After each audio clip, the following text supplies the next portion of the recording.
Organic reaction बहुत आसान होता है। जिसे आता है उसे आता है, और जिसे नहीं आता है उसे एकदम नहीं आता है। रिएक्शन आए इसलिए आप मेरे पास आए और देखें कि ऑर्गेनिक कितना आसान है। तो उसका एक रिकॉर्डिंग जो मैं क्लास में पढ़ाता हूँ उसी का डिस्कशन आपके साथ शेयर कर रहा हूँ। देखें कैसे ऑर्गेनिक रिएक्शन को मिलाया जाता है और कैसे क्वेश्चन कंपटीशन में बनाया जाता है। ये वीडियो आपके लिए बहुत हेल्पफुल होने वाला है, इस लास्ट तक देखिएगा। इसके कॉरस्पॉन्डिंग मैं आपको प्रॉपर कॉन्सेप्ट कैसे मिक्स की जाती है वो सारी अंडरस्टैंडिंग सिखाऊंगा। अगर वीडियो अच्छा लगे तो चैनल को जरूर सब्सक्राइब करिएगा और अपने दोस्तों से भी इस लेक्चर को शेयर करिएगा कि जिससे उनका भी भला हो और आपका भी भला हो। चलो अब ध्यान से देखो और समझने की कोशिश करना बेटा। तुमको दे रहा है, तुम्हारे पास बेंजीन है और इस बेंजीन के ऊपर मिथाइल क्लोराइड है और साथ में AlCl3 है। ठीक है, बताओ इसे क्या करोगे? सर ये तो फ्रेडल क्राफ्ट हो गया ना, फ्रेडल क्राफ्ट एल्काइलिश। फ्रीडल क्राफ्ट और ऊपर CH3 आ जाएगा, और यहाँ, टॉलिन बच जाएगा। हाँ यहाँ CH3 आ गया, टोल्यूइन मिल गया, जो कि एक इलेक्ट्रोफिलिक सब्स्टिट्यूशन रिएक्शन है। अब इसके बाद तुमसे बोल रहा है कि क्लोरीन लाइट का रिएक्शन है। अब इससे क्या होगा? सर अब इससे एक H चला जाएगा और Cl लग जाएगा, CH2Cl। CH2Cl। और ये किस तरह का रिएक्शन है? इलेक्ट्रोफिलिक है, न्यूक्लियोफिलिक है, फ्री रेडिकल है? Free radical.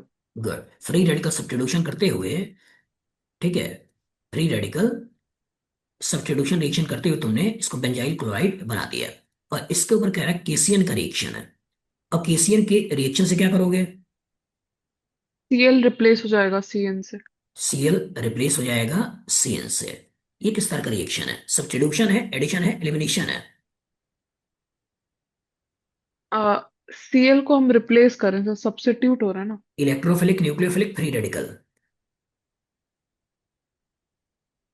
न्यूक्लियोफिलिक है, न्यूक्लियोफिलिक। न्यूक्लियोफाइल आया Cl। न्यूक्लियोफिलिक सब्स्टिट्यूशन रिएक्शन है। तो इन्हीं क्वेश्चन के कॉरस्पॉन्डिंग तुमको दिखाया कि कब इलेक्ट्रोफिलिक सब्स्टिट्यूशन करना है। यहाँ भी सिग्मा टूट के सिग्मा बन रहा है, तो यहाँ इलेक्ट्रोफिलिक सब्स्टिट्यूशन, यहाँ फ्री रेडिकल सब्स्टिट्यूशन, यहाँ न्यूक्लियोफिलिक सब्स्टिट्यूशन। चैप्टर को पहचानो। चैप्टर अगर इलेक्ट्रॉन रिच है तो ये किसी इलेक्ट्रॉन डेफिशिएंट पर अटैक करेगा।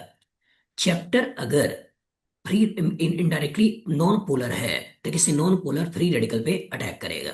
चैप्टर के अंदर अगर पोलैरिटी है तो कोई न्यूक्लियोफाइल इसके ऊपर अटैक करेगा। बस समझ आ गई? तो सारा खेल होता है किस तरह का सबस्टेट है, उसी के बेसिस पे रिएजेंट अटैक करते हैं। ठीक है, चलिए गुड, यहाँ तुमने सही बना लिया। अब इसके ऊपर कह रहा है कि हाइड्रोजन PDC मतलब चार पोल होता है। अब इसके द्वारा रिएक्शन करके क्या होगा? और सर इससे रिडक्शन हो जाएगा। रिडक्शन हो जाएगा। तो क्या बेंजीन को साइक्लोहेक्सेन बना दें?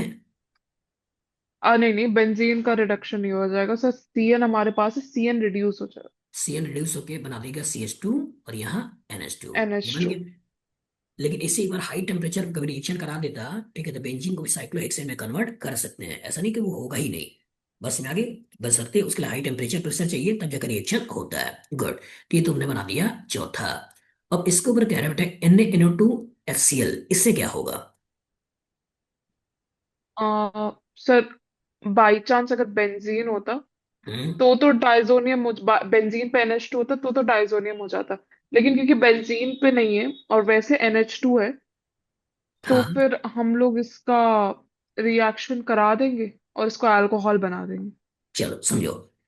जब NH2 जो कि एक वीक लिविंग ग्रुप है, अगर तुम इसको निकालना चाहते हो तो NaNO2HCl डालते हैं। ये इसी NH2 को कन्वर्ट किस में कर देता है? ये इसी NH2 को कन्वर्ट कर देता है N2Cl में। ये इसमें कन्वर्ट कर देता है। बस में आ गई। लेकिन अच्छी बुरी बात क्या है कि ये जो डाइजोनियम सॉल्ट है कि A double bond B C triple bond D resonance की स्टेबिलिटी गेन कर लेता है। जब बेंजीन होगा तो क्या होगा? रेजोनेंस की स्टेबिलिटी गेन कर लेगा।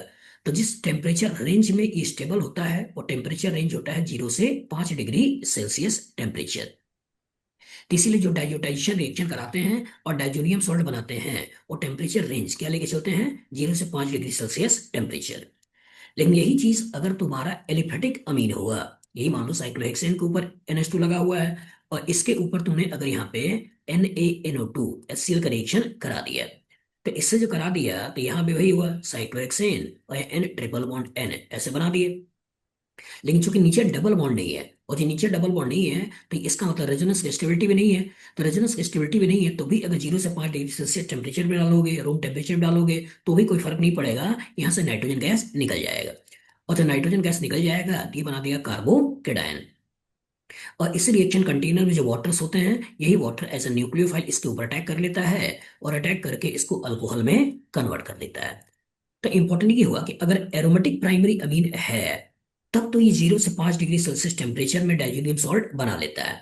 लेकिन अगर ये एलिफेटिक प्राइमरी अमीन है, तो चाहे 0 से 5 डालो, चाहे रूम टेम्परेचर डालो, ये कार्बोकेटाइन बना लेता है, और इसी कार्बोकेटाइन के ऊपर वाटर अटैक करके इसको अल्कोहल में कन्वर्ट कर देता है। बताओ कोई दिक्कत? No sir. तो यहाँ की कहानी में होगा क्या, कि जब नाइट्रोजन गैस निकलेगा और कार्बोकेटाइन बनाओगे, तो इसमें कहानी में ट्विस्ट है। वो ट्विस्ट क्या है, ये जो तुमने कार्बोकेटाइन बनाया ये प्राइमरी नेचर का है, लेकिन बगल से अगर हाइड्राइड की शिफ्टिंग करा दें तो ये प्राइमरी कार्बोकेटाइन सेकेंडरी कार्बोकेटाइन में कन्वर्ट हो सकता है। तो ये बड़े आराम से प्राइमरी कार्बोकेटाइन सेकेंडरी कार्बोकेटाइन बना लेता है। अब इस सेकेंडरी कार्बोकेटाइन के ऊपर वाटर का अटैक करना है, और जो सेकेंडरी कार्बोकेटाइन के ऊपर वाटर का अटैक किया, तो इसके कोरस्पॉन्डिंग जो अल्कोहल बनेगा, वो प्राइमरी ना बन के सेकेंडरी बनेगा। और ये सेकेंडरी अल्कोहल ये तुम्हारा हो गया फिफ्थ।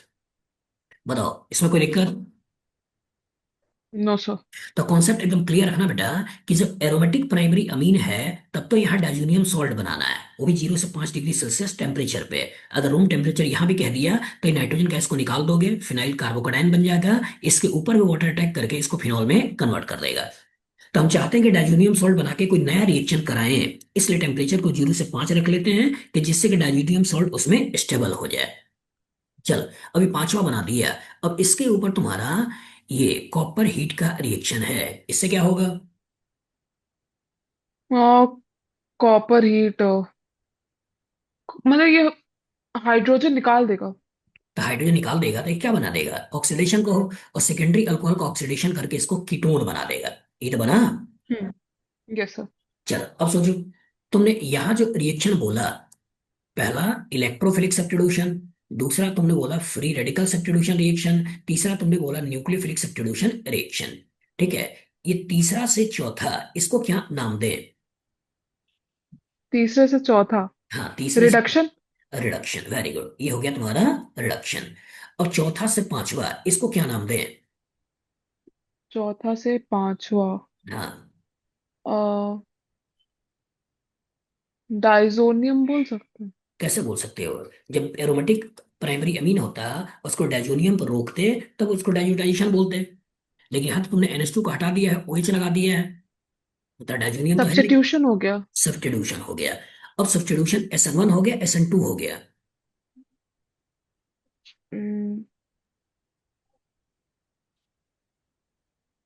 बताओ, इतना सोचना पड़ रहा है, कार्बोकेटाइन बनाया है बेटा, कार्बोकेटाइन बनाया है, SN1। कार्बोकेटाइन बनाया, हाइड्राइड शिफ्टिंग करके नया कार्बोकेटाइन बनाया, तो कार्बोकेटाइन कहाँ बनता है, SN1 में। SN1। तो यहाँ वीक न्यूक्लियोफाइल, वाटर क्या है, वीक न्यूक्लियोफाइल, इसलिए कहानी SN1 है। और यहाँ साइनाइड है, KCN माइनस है, स्ट्रॉन्ग न्यूक्लियोफाइल, तो यहाँ की कहानी कौन सी है, SN2 है। बात समझ आ गई? तो एक जगह हम SN1 की बात कर रहे हैं, और एक जगह हम SN2 की बात कर रहे हैं। Davis clear? Yes sir. चलो, अब इसका पांचवा से छठा, ये कौन सा रिएक्शन है?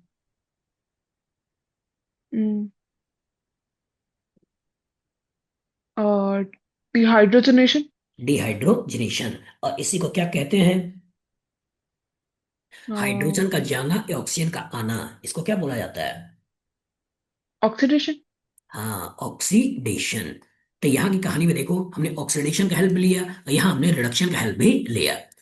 अब ये जो कीटोन बना दिया जिसमें COCH3 है, और उसके बाद कह रहा है कि इसके ऊपर यहाँ पे NaOBr बाद में वाटर का रिएक्शन है। और जब यहाँ पे NaOBr वाटर का रिएक्शन है, तो इसके कोरस्पॉन्डिंग क्या बनाओगे? बताओ, ये कौन सा रिएक्शन है, छठे सातवां?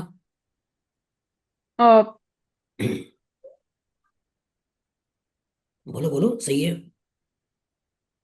बताओ। COCH3 है, और उसके ऊपर NaOBr वाटर एक्सप्रेस का रिएक्शन, या NaOH ब्रोमीन, सोचो, हेलोजन है, NaOH है, कौन सा रिएक्शन है?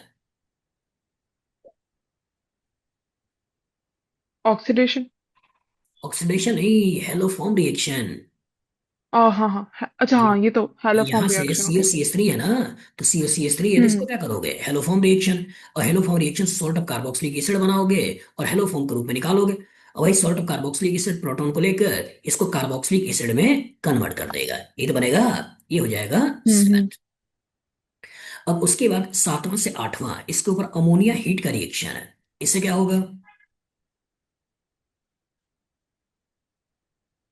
अमोनिया हम्म। हीट कार्बोक्सिलिक इससे एसिड, अमाइड फॉर्मेशन हो जाएगा। इससे अमाइड फॉर्मेशन हो जाएगा। और इसी अमाइड के ऊपर क्या है, फिर से NaOBr, इससे क्या करोगे, ये तो फिर उसके लिए हो गया, हॉफमैन के लिए। हॉफमैन क्या, Hoffmann bromo degradation. Bromamide reaction, Hoffmann bromamide bromamide. तो रिएक्शन। हॉफमैन ब्रोमाइड रिएक्शन से तुमने अमाइड को अमीन में कन्वर्ट कर दिया। बस में आ गई। सोचो, अब जो अमाइड से अमीन तुमने बना दिया, अब इसके ऊपर कह रहा है कि NaNO2HCl का रिएक्शन, अब बाद में KOH का रिएक्शन, इससे क्या करोगे, फिर डाइजोनियम बना सकते हैं, और फिर अगर KOH है तो फिनॉल बन जाएगा। फिनॉल बना लेगा। बस में आ गई। तो देखो क्या क्या डिफरेंसेस इस क्वेश्चन के कोरस्पॉन्डिंग में तुमको, तुमसे जानने की कोशिश कर रहा हूं। ध्यान से देखो, हम्म। यहाँ NaNO2HCl जब हम एलिफेटिक के ऊपर यूज कर रहे हैं, तो इसका मतलब हमको कार्बोकटाइन बनाना है, अगर रीअरेंजमेंट होता तो रीअरेंजमेंट कराना है, नया कार्बोकटाइन बनाना है और वाटर का अटैक करके अल्कोहल बनाना है। मतलब कि जब एलिफेटिक आपका प्राइमरी अमीन है और उसके ऊपर डाइल्यूट NaNO2HCl डाल रहे हैं, तो हमको अल्कोहल बनाना है। लेकिन अगर यही चीज एरोमेटिक है, एरोमेटिक प्राइमरी अमीन है और इसके ऊपर NaNO2HCl डाल रहे हैं, बस में आगे, तो डाइजोनियम सॉल्ट यहां बनाना है। और डाइजोनियम सॉल्ट बना के फिर उसके ऊपर न्यूक्लियोफाइल का रिएक्शन करके कॉरस्पॉन्डिंग फिनॉल बनाना है। तो यहाँ जो डाइजोनियम बनेगा इसके ऊपर बहुत तरह का रिएक्शन और भी तुम सोच सकते हो, ठीक है, सैंडमेयर गेटरमैन बहुत सारे और भी करवा सकता है। लेकिन जो एलिफेटिक होगा तो उसमें केवल एक ही है बेटा कि water group, water as a nucleophile attack कर लेता है और उसका अल्कोहल ही बनाता है। बस में आगे, उसकी मैकेनिज्म एलिफेटिक में SN1 रिएक्शन है और न्यूक्लियोफिलिक में इसको डाइजोटाइजेशन रिएक्शन कहते हैं। पहले डाइजोनियम सॉल्ट का फॉर्मेशन, फिर बाद में न्यूक्लियोफिलिक सब्स्टिट्यूशन रिएक्शन बोल सकते हो। बताओ कोई दिक्कत। No sir. दूसरा, यहां पे मैंने डिफरेंस दिखाने की कोशिश किया कि कभी NaOBr जो कीटोन चैप्टर होगा, ठीक है, या कीटोन ही नहीं, मतलब ऐसा कोई चैप्टर हो जिसके पास CH यहाँ, OH और CH3 ये स्केलेटन मौजूद हो, या ऐसा कोई एल्डिहाइड कीटोन जिसके अंदर ये स्केलेटन मौजूद हो, तो उसके ऊपर अगर कभी कहानी में वो अगर NaOBr डालता है तो रिएक्शन ब्रोमोफॉर्म रिएक्शन है, या हेलोजन और NaOH डालता है तो हेलोफॉर्म रिएक्शन है। लेकिन अगर कभी कहानी के अंदर अमाइड चैप्टर है और इस अमाइड चैप्टर के ऊपर कभी NaOBr डालता है या NaOH और ब्रोमीन डालता है, तो रिएक्शन तुम्हारा हॉफमैन ब्रोमामाइड रिएक्शन है। तो दोनों का डिफरेंस एकदम क्लियर होना चाहिए कि अगर सबस्ट्रेट ये है तो उस केस में तुमको बोलना है हेलोफॉर्म रिएक्शन, क्या बोलना है, हेलोफॉर्म रिएक्शन। लेकिन अगर सबस्ट्रेट ये है तो उस केस में बोलना है हॉफमैन, हॉफमैन ब्रोमामाइड रिएक्शन। बताओ डिफरेंस क्लियर। Yes sir. तो इन्हीं दोनों का डिफरेंस दिखाने की कोशिश किया कि कब तुमको हेलोफॉर्म रिएक्शन सोचना है और कब तुमको हॉफमैन ब्रोमाइड रिएक्शन सोचना है। ऊपर डिफरेंस दिखाने की कोशिश किया कि कब तुमको इलेक्ट्रोफिलिक सब्स्टिट्यूशन रिएक्शन सोचना है, कब तुमको फ्री रेडिकल सब्स्टिट्यूशन रिएक्शन सोचना है, कब तुमको न्यूक्लियोफिलिक सब्स्टिट्यूशन रिएक्शन सोचना है। बस में आगे, इधर मैंने दिखाने की कोशिश किया कि कब तुमको बेंजीन का रिडक्शन नहीं करना है, केवल साइनाइड का रिडक्शन करना है, और साइनाइड का भी फुल रिडक्शन करना है, फुल रिडक्शन करके इसको अमीन्स में कन्वर्ट करना है। लेकिन इसी का अगर मान लो कि पार्शियल रिडक्शन करना होता, और पार्शियल रिडक्शन करके अगर तुमको मान लो यहीं पे लाकर रोकना होता कि फिनाइल और इस पर्टिकुलर में यहाँ पे CH2 और यहाँ CH डबल बॉन्ड NH इसी पे लाकर रोकना होता, मतलब डबल बॉन्ड पे ही लाकर रोकना है, सिंगल बॉन्ड बनाना नहीं चाहते हो, क्या करें। हम्म।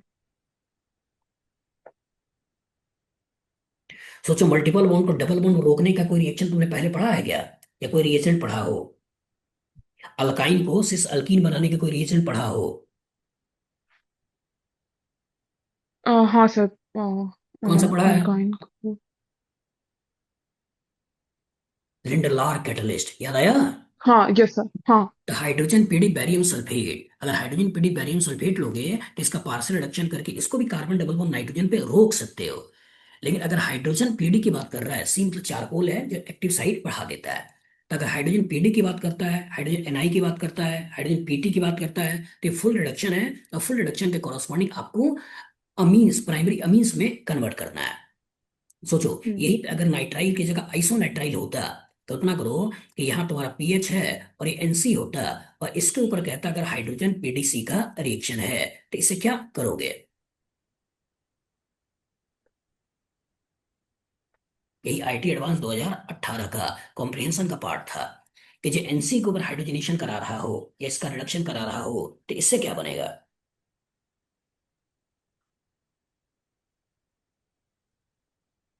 बताओ, इससे क्या बनाओगे?